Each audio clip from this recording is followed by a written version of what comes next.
No, začíname dodávkou. Takže rozobrať.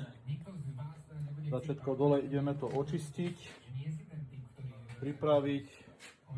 Tu som dával domontovať aj vankuše vzduchové, čo je najlepšia vec, ktorá môže byť.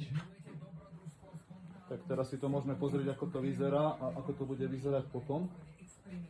Takže dáme to celé do takého stavu, ktorý sa bude dať ešte používať viacej rokov. No, kolesa máme dole, tie ideme vyzuť, ideme ich dať opieskovať a nastriekať. Korba vyzerá takto. Dneska ešte raz nastriekať a bude na komplet. No a ešte máme nejaké projekty, čo sa týka zvárania lyžíc. Čo tam máme ešte? Hranol. Ideme jeden vyrobiť. No. Dušo to už tam čistí. A pomalšie sa to pustíme, lebo zase nás čaká sneženie. Takže super. Takže to je zatiaľ. Ideme ďalej.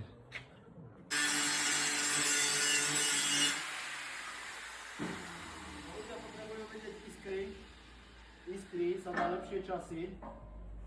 Takto si robíme takúto výplň, aby nám tu nepadala proste prebytočný materiál do enkonu. Pekne si to takto navárime sami. Nedáme nikomu zarobiť, to je jasné, lebo sme hrtaní. No poď sem, Duško, poď. Poď ukázať, že už toto máme hotové, že tu niečo robíme.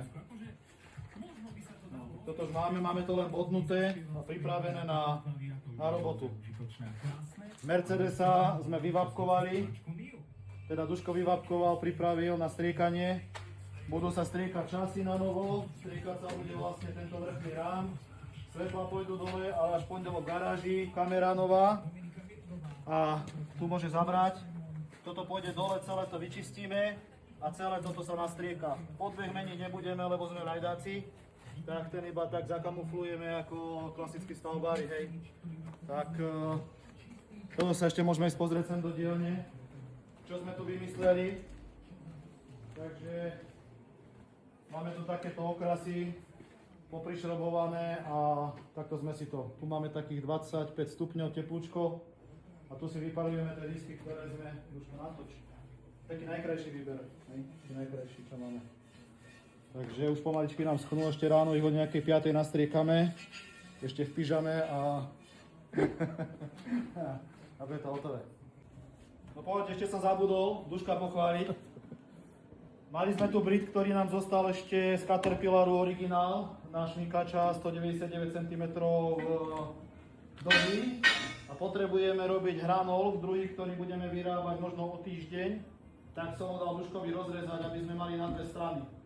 Nedávali sme to robiť na plazmu, lebo by ho celé vyhlo ako luk, to nám zase povedal náš Ľubko z Kovo, tak sme si to rozrezali sami, tak to rozrezal Duško, tak som ho chcel ešte, mi tu plakal, tak som mu to ešte išiel natočiť a ukázať, že neukazuj to tak blízko, lebo si išiel krivo, ako bujak štý, ale dobre, to je perfektná robota, super.